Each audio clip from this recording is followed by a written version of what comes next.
Buenos días.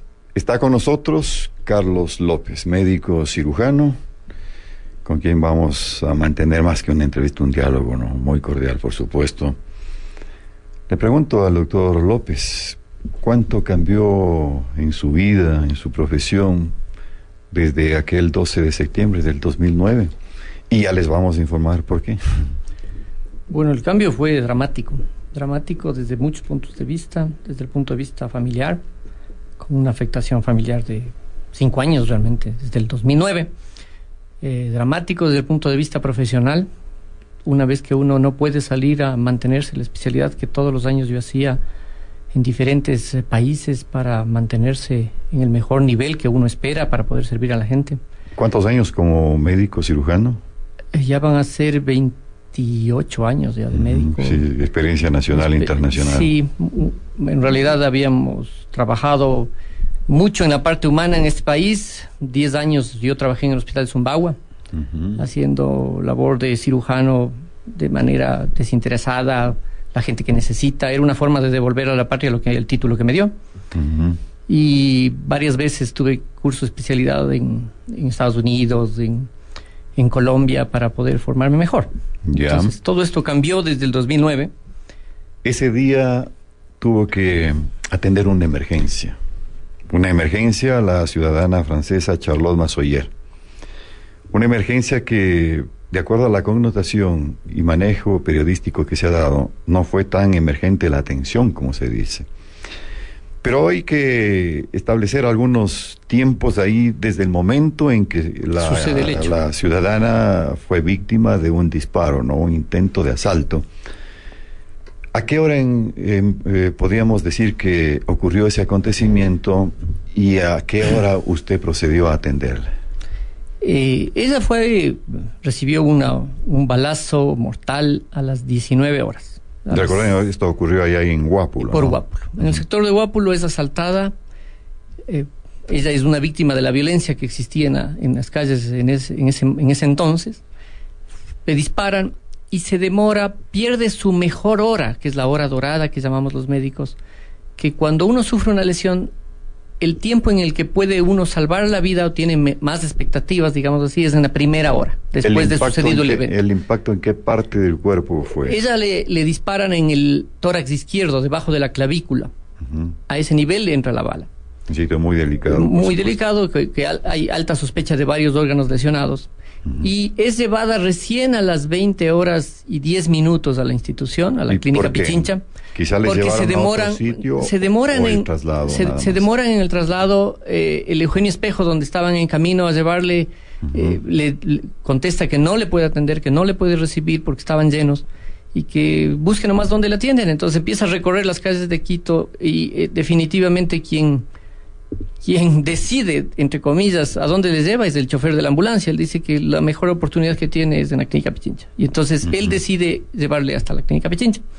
Llega a las 20 horas y 9 minutos y por la lesión del tórax ella necesitaba un cirujano cardiotorácico. ¿Ya perdió la hora vital? Iba perdiendo sus minutos, iba perdiendo esa hora. Una hora es claro, las oportunidades se van perdiendo. Y llega lastimosamente no llega el cardiotorácico porque no contestó la llamada, porque no estaba en la ciudad, cualquier motivo que ellos tuvieran que responder bajo esas circunstancias. Pero no es obligatorio que un médico de esa especialización cuando está de turno uno tiene una obligación moral, digámoslo así, ética, de responder a la llamada que uno se compromete a hacer. Las razones él las tendrá por la que no estuvo, creo que estuvo enfermo, pero no estaba en la ciudad, no dejó reemplazo, no avisó a nadie. El asunto es que llaman a otro cardiotorácico, él dice que no escuchó el teléfono y que tenían que insistirle. Bueno, para más o menos entender rápidamente, a mí me llaman recién a las 20 y 41 minutos, o sea, casi 2 horas. Y yo llego a las 20 y 46 minutos, o sea, 5 minutos después de la llamada yo...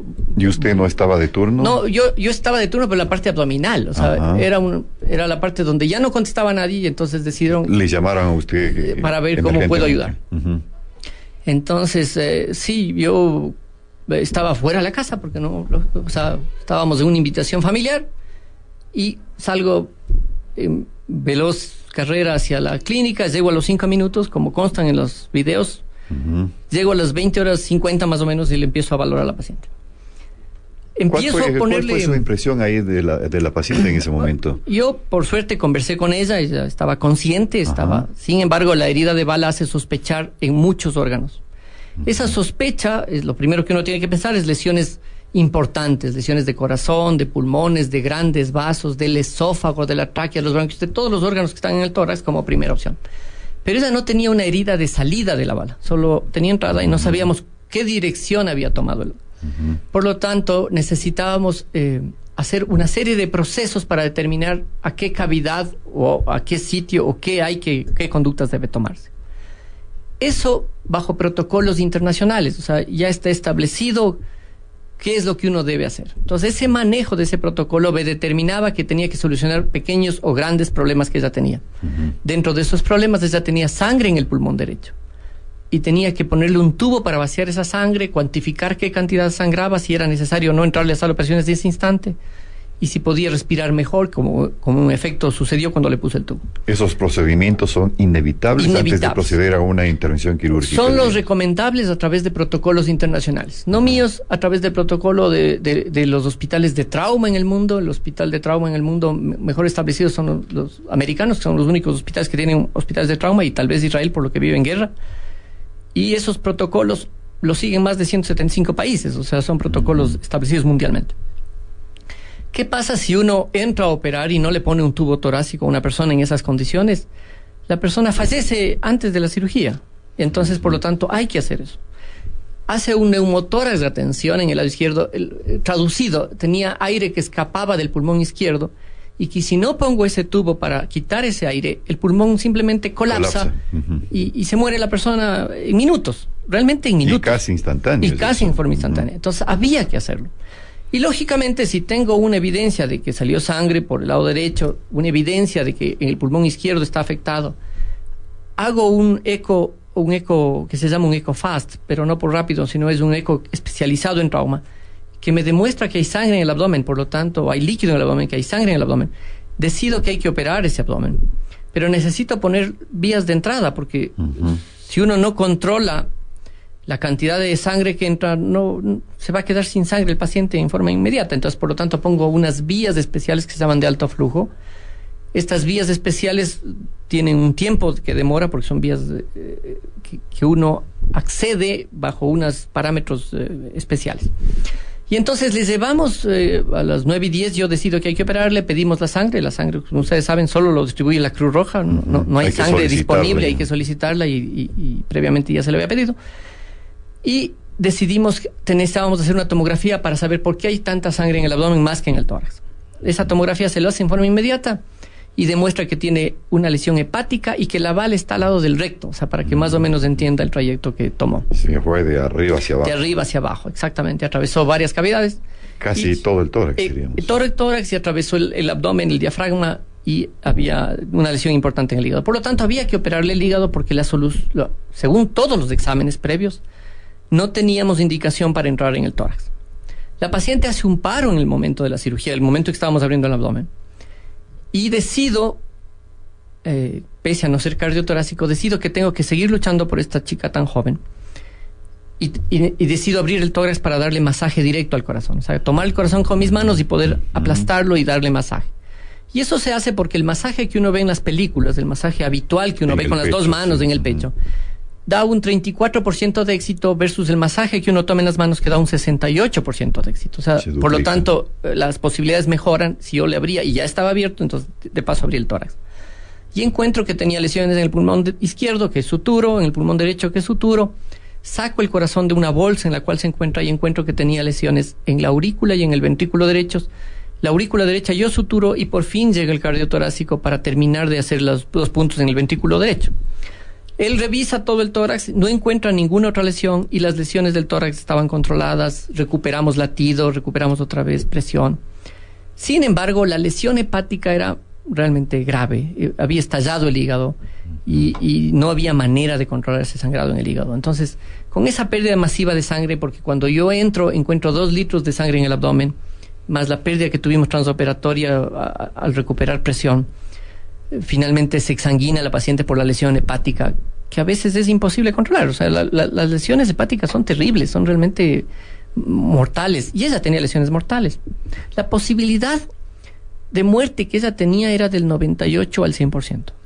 Aquí o en cualquier parte del mundo. Es decir, luchaba contra esa circunstancia y contra el tiempo mismo. Y el tiempo perdido también, diríamos. Y el tiempo perdido en el traslado, en la evaluación previa, etcétera, etcétera. ¿Cuánto tiempo puede sobrevivir una persona desangrándose? Eso es lo raro. La mayor parte de pacientes con lesiones de este tipo mueren en el sitio del accidente. O sea, ese es el pico de mortalidad, el primer pico de mortalidad. ¿En dónde establecen la responsabilidad suya en la muerte de esta ciudadana? Porque asumen, entre comillas, que hay una demora excesiva en la atención.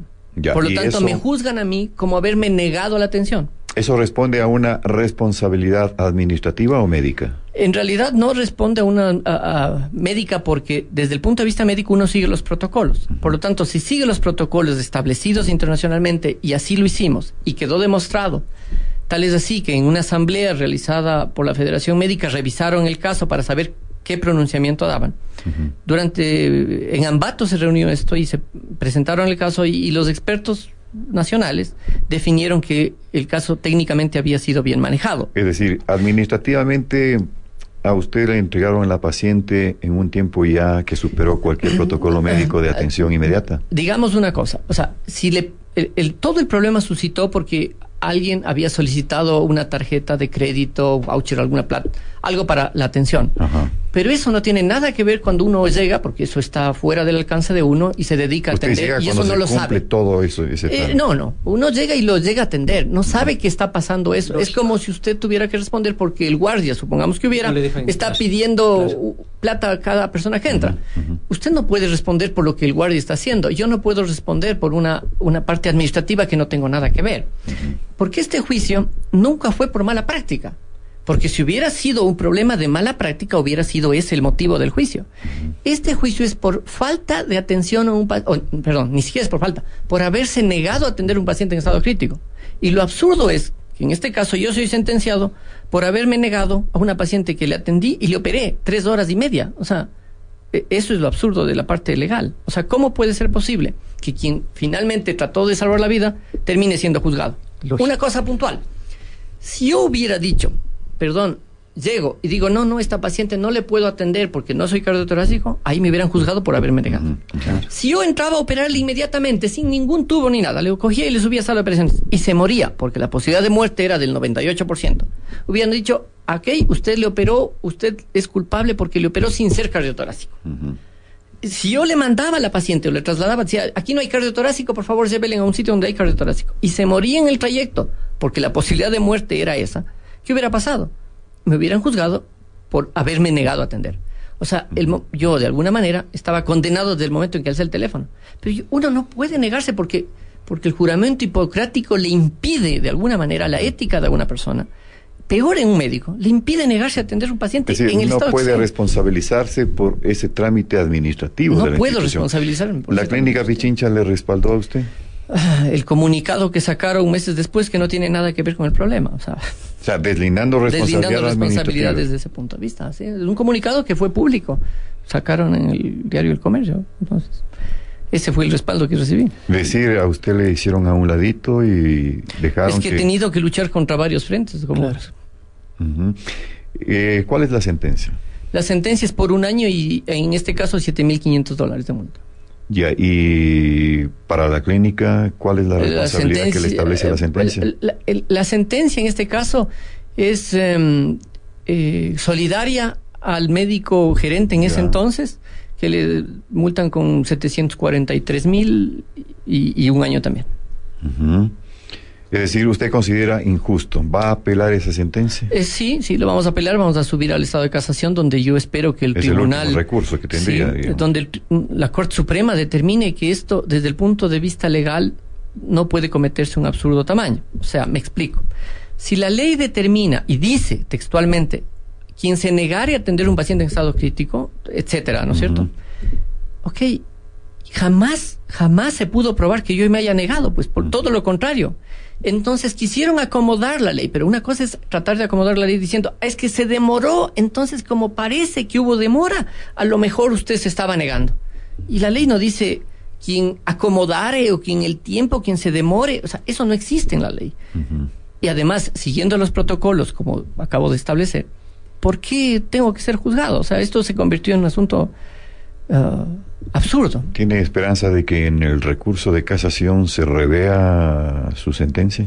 Sí, yo tengo esperanza, porque yo espero que tribunales de más alto nivel, en este caso la Corte Suprema, con un conocimiento jurídico de una base muy fuerte, tengo que seguir confiando en la situación de justicia. Yo creo que al final se va a hacer justicia. ¿Qué lección le deja esto?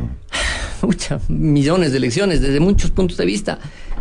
Lo grave sería que yo dijera que ya no voy a atender pacientes en ese estado. Usted sigue atendiendo y usted está laborando en el hospital Carlos Andrade, ¿no? Sí, yo trabajé muchos años, hasta el año 99, en cirugía de emergencia en la Radio Marín. Como usted sabe, el volumen de emergencia es una locura. Uh-huh. Ahora soy tratante del día en el hospital Radio Marín. Pero uno no puede negarse, nunca va a poder negarse. Pero sería funesto que una sentencia quede así, porque los médicos van a decir, no, si a esta persona que cumplió todos los requisitos se niega, mejor ni contestar las llamadas, o mejor no acudir, o mejor no ir, porque quienes no acudieron y no fueron, resulta que están tranquilos y en paz. Es decir, sobre ellos no hay responsabilidad. No hay ninguna responsabilidad. Sobre quien tenía que ir y no fue, ¿qué responsabilidad tengo yo? Sobre quien no respondió la llamada, ¿qué responsabilidad tengo yo? Sobre quien pidió la tarjeta, ¿qué responsabilidad tengo yo? O sea, esa es la ilógica de esto. Sobre quién puso impedimentos administrativos ahí, ¿no? Lo que quiera que sea, pero eso no puede responder el médico por eso. O sea, el médico tiene que responder por lo que hizo. Uh-huh. Y si estuvo mal hecho, o algo estuvo mal, entonces debía haber sido una situación diferente con la situación del Código ahora Integral Penal, que diga muy bien, esto es un problema de mala práctica y hay que revisarlo.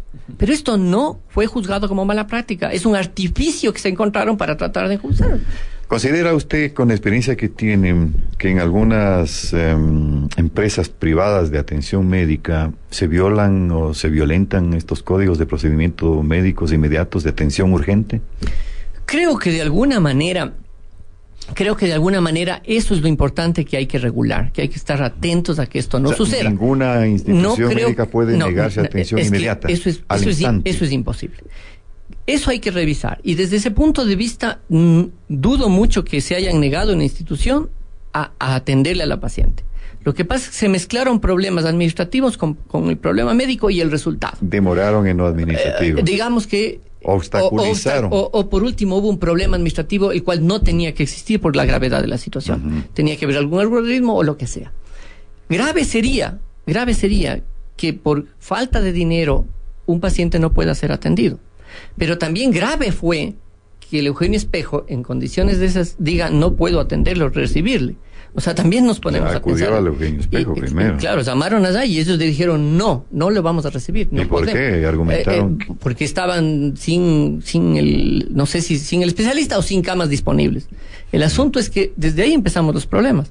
Grave es que se hayan demorado 1 hora y perdiendo la hora dorada para la paciente. O sea, claro, son parámetros que hay que entenderlos. Pero bajo esos, los cuales el médico, ¿por qué tiene que pagar esa responsabilidad de esa situación? Cuando la paciente llega y ha perdido la hora dorada, todo lo que yo haga, inclusive, esta es la palabra textual de los peritos que puso la parte acusadora. Los peritos dijeron, el doctor López hizo lo que pudo, lo que estuvo a su alcance. Si los peritos contestaron esa frase, ¿cómo es posible que entonces se juzgue por una demora, entre comillas, o una negativa a la atención? O sea, eso es realmente uno no puede entender cómo se puede querer estirar la ley bajo parámetros tan establecidos. Si un caso similar se le presentara nuevamente. Yo no me negaría nunca a atender a una paciente. No puedo. Mi ética, mi moralidad, mi juramento hipocrático me impiden hacer eso. Uh-huh. Si por eso uno tiene que pagar, está bien, pero tendremos que seguir luchando en instancias internacionales para que entiendan entonces, si es que aquí no lo entienden de esa manera. Muy bien. Le agradezco por su presencia. Muchas gracias. Y por su decisión también de encarar esto, ¿no? Que de alguna manera, como habíamos manifestado, a veces por el lado sensacionalista de lo mediático, se olvida en este tipo de permitirle a la persona este tipo de explicación o aclaración. Estuvo con nosotros entonces en este espacio Alternativa el médico cirujano Carlos López. Recuerden el caso del fallecimiento de la ciudadana francesa Charlotte Massoyer, caso sobre el cual hay una sentencia y que se ha subido al recurso de casación. Doctor, muchas gracias por su presencia. Muy gentil por la oportunidad, muy amable. Y por la amplia explicación además. Vamos a una pausa. Regresamos en un instante.